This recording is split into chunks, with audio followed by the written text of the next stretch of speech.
I'm Coach Skelton and coach the boys bowling and girls bowling team at Bryant. And we're looking forward to the 2024-2025 season. Just a little bit about our team. Our girls have qualified for the playoffs, the regionals, for 4 straight years now. In the last 2 years, they've only lost 4 regular season matches to the same team, ACA, who's went on to the state tournament. And so we're hoping we've gotten better every year. We want to be competitive with them again this year. As we finished runner-up the last 2 years.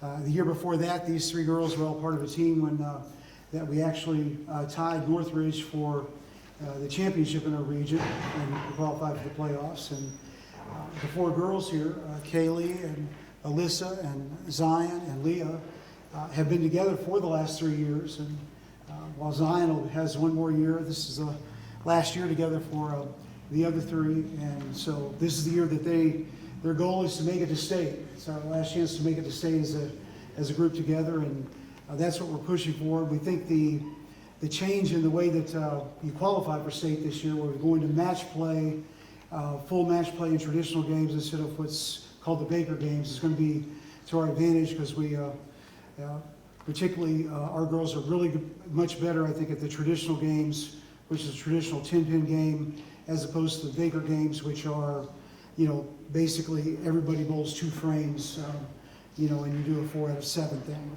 So I'm looking forward to our girls and their chances this year. We've got 1 new girl that's coming at the end of the football season, in the band season, to add to that, and we're still trying to recruit a couple more, because we've got to have at least 5. We'd like to have a couple of subs, so we're still trying to recruit a full team for our girls. And but we should have a full group, and we'll get started with match play on October 30th in Sipsey Valley. As for our boys, we have 3 returning players that are all seniors, CJ and Zay and LeVar Burrell. These 2 are 2 returning starters. We lost one of our returning starters, who's at homeschool now, was a very good player, but I really am pleased with who we're adding.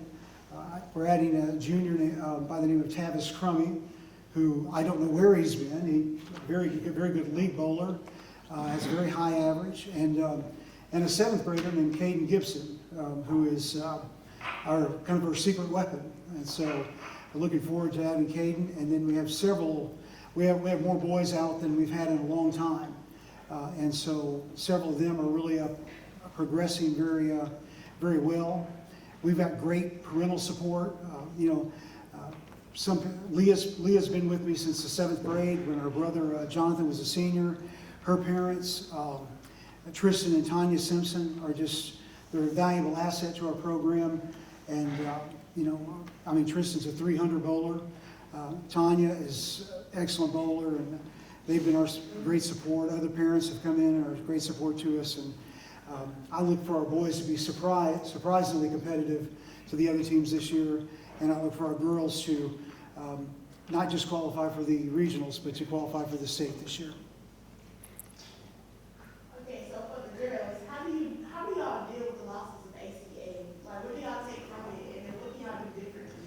I take that the girls are a very strong bowler, and seeing by their record, they improve each year. So I take that we become stronger each year. Well, we beat them once before in the Baker game, so we know what we can do. We just have to do it. That's about it. For all the players, when it's your turn to get out there and roll, what goes through your mind? What do you change mental states when you start from A to down? I try to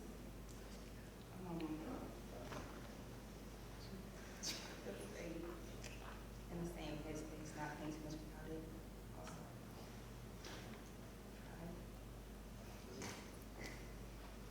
When it's my turn to bowl, I'm more focused than I am when I'm waiting on my turn.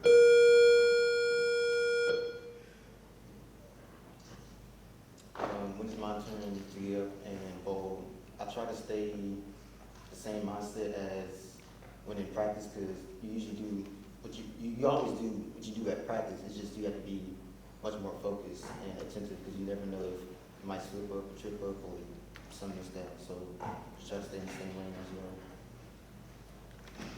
Sometimes I'm in the same mindset, but also I think like I'm battling my own team. Depend on my day, I'll be like singing a song in my head when I get up there. Then I just do what I do.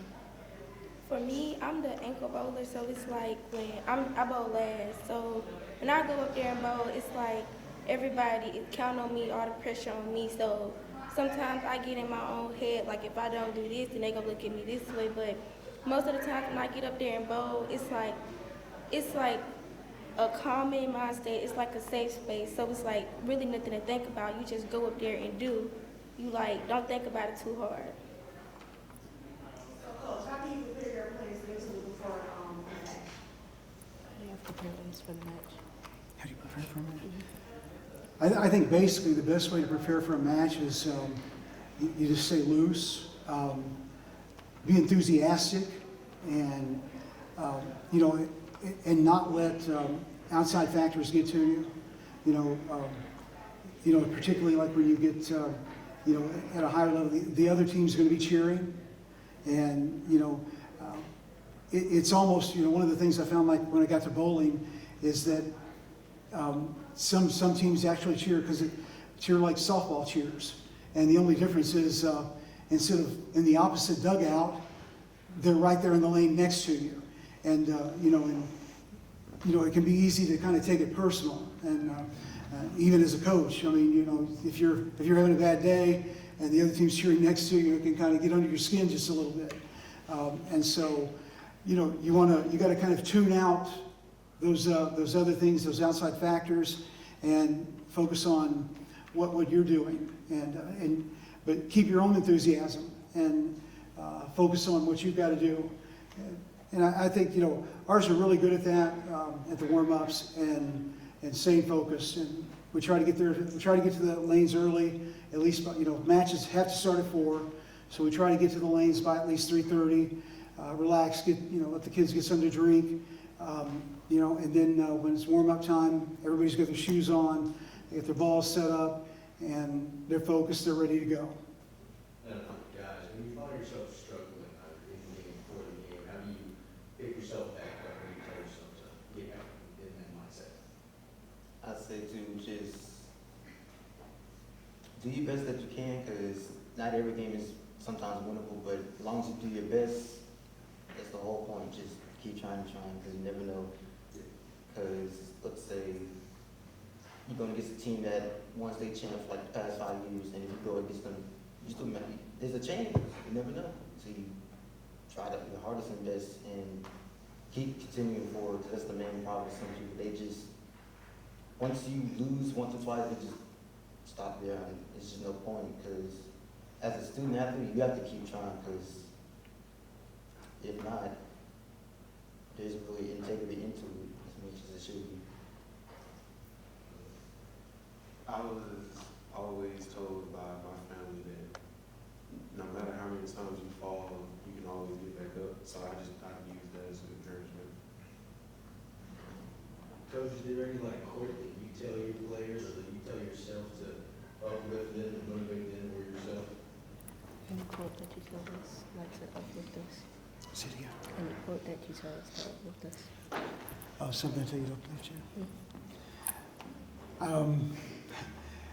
I can't really think of anything specific except maybe to maybe try to say something funny or something, or I might go up and say right before their bowling, said, I just want you to know we're all counting on you, or the whole world's counting on you. It depends on what you do right now, but say it like in a funny way, to kind of just take off the just say it in a way, just smiling and laughing to kind of take off some of the pressure, and and sometimes say, the world's not going to fall apart.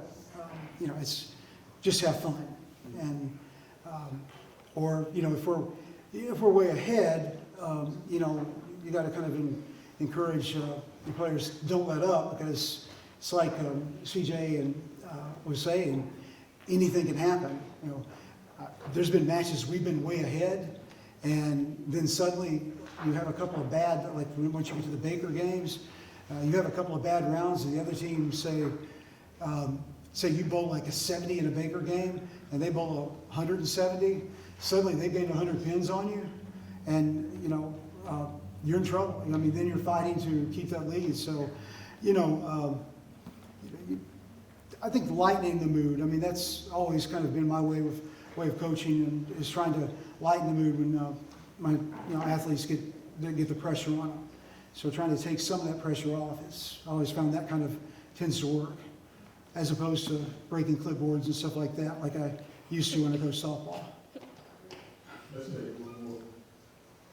Lee, your coach mentioned that you've been with him since 7th grade. Can you talk about your experience as a bowler, how you overcome your weaknesses, and how you've grown as a bowler and as a person?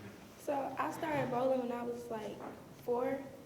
So I've been bowling since I was little. So it's like when they put me in the position, the captain position, it's like everybody is counting on me. So they look for me for advice. They look for me to help them. So it's like I have to overcome what I'm working on and help them grow as they become stronger. And it's my last year, so it's like I have to leave a mark for them to follow. Like when they get up there and mess up, they just remember what I say. It's okay, just keep doing what you're doing.